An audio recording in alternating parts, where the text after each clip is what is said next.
So, can your lien be removed from a property without a court order? The short answer is yes. So, a lot of subs at some point will threaten to file a lien on a job, and the response they'll get from the general contractor is usually some type of threat to, quote, bond around the lien.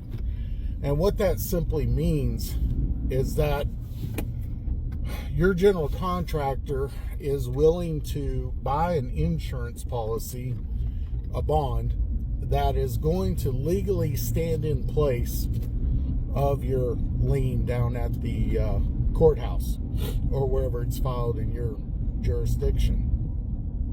And what that means is that the owner is now free and clear to transfer the property, distribute any funds left to your general contractor, all without dealing with your lien. So you lose a lot of leverage, and it can be devastating for a lot of people because now that general contractor doesn't have to pay the sub who filed the lien, and they're also going to usually get their final retention and whatever draws might be owed on the job without having to deal with the sub.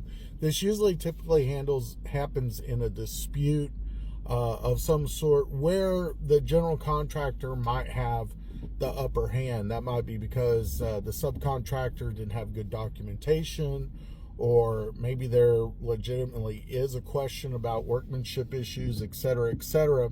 And the general contractor does have the means to purchase the policy. Now, these bonding companies aren't stupid. They're going to look at the lien and they're going to look at the claim with your general contractor. So very often, like let's say a sub is owed, $50,000 and has a lien for that amount, the general contractor can usually purchase, depending on their own credit rating, they can usually purchase a bond for, usually about 10%, so maybe $4 or $5 grand. So if a general contractor is waiting on a $300,000, $400,000 final payout or draw from their owner, for them it makes a lot of sense to go ahead and cough up $4,000 and buy a bond instead of paying you the $50 and dealing with you. So that's where a lot of people get in a lot of trouble.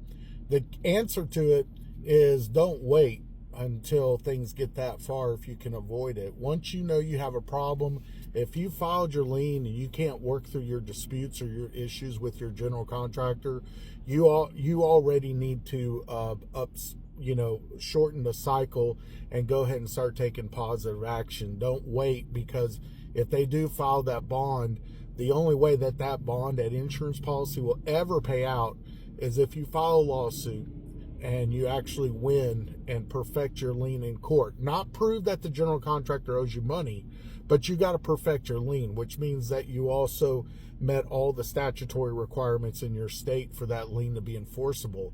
And only then, once there's a judgment, does the bonding company even decide to get involved.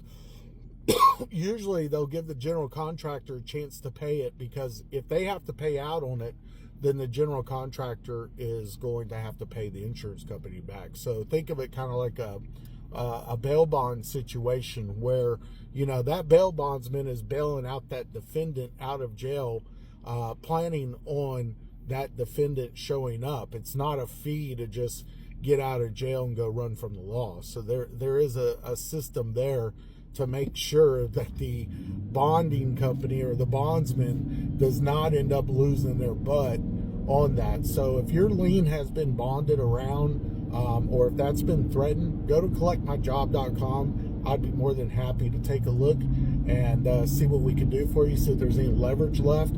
And if there isn't, I'll tell you. And if there is, I'll let you know the truth one way or the other. Go to collectmyjob.com.